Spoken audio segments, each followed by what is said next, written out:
முன்னாடி இந்த இடத்துல ஃபோல்டிங் நமக்கு தேவையில்லை, ஓப்பன் தான் தேவை. ஆனால் இதில் ஒரு 1/2 இன்ச் வந்து நம்ம மார்க் பண்ணணும், ஃப்ரண்ட் இல்லையா. ஸோ கொக்கி வைக்கணும், வி பட்டி அடிக்கணும். ஸோ ஒரு 1/2 இன்ச் நமக்கு தேவைப்படும்ல, அந்த 1/2 இன்ச்சை வந்து இந்த இடத்துல மார்க் பண்ணி இதை வந்து ஒரு ஸ்ட்ரெயிட் லைன் வந்து நம்ம ட்ரா பண்ணிக்கலாம்.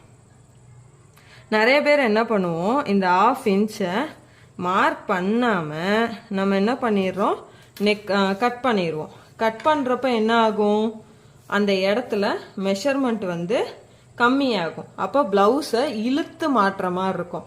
அப்போ அந்த ஃப்ரண்ட்டில் ஒரு ஓப்பன் விழுதா, அந்த ஓப்பனுக்கு இதுவும் ஒரு ரீசன். சரிங்களா.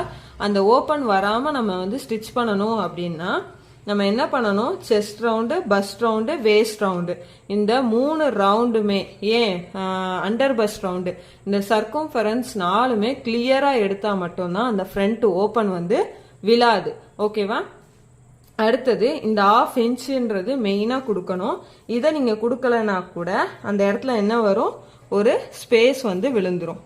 அந்த ஊக்கு மாற்ற இடத்துல ஒரு லூப் வந்து அடிச்சிடும். இப்போது ஃபர்ஸ்ட் இந்த பேட்டர்னை நம்ம அப்படியே மார்க் பண்ணிக்கலாம். நீங்கள் இதையுமே பின் பண்ணிக்கோங்க, சொல்ல மறந்துட்டேன். இதையும் நம்ம பின் பண்ணி வச்சிடலாம்.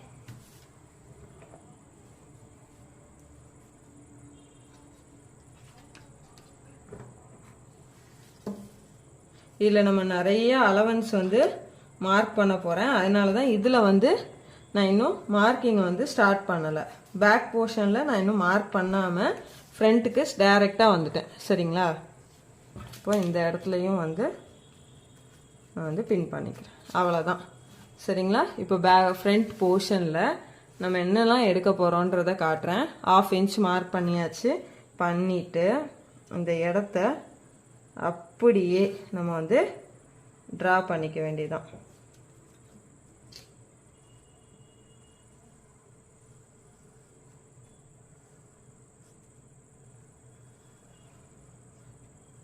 ஓகே.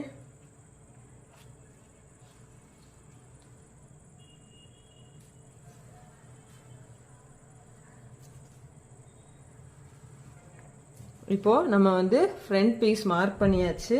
இப்போ இந்த டாட் எங்கெல்லாம் டாட் வருதுன்றத மார்க் பண்ணிக்கலாம். ஓகேவா. பண்ணிட்டு இப்போ ஃபஸ்ட்டு வந்து நெக் ரவுண்டு, ஆம்கோல் ரவுண்டு கிட்ட பேக்கில் வந்து 1/2 இன்ச் கொடுத்துருக்கோம். ஸோ ஃப்ரண்ட்லையும் நம்ம வந்து 1/2 இன்ச் வந்து கொடுத்துக்கலாம்.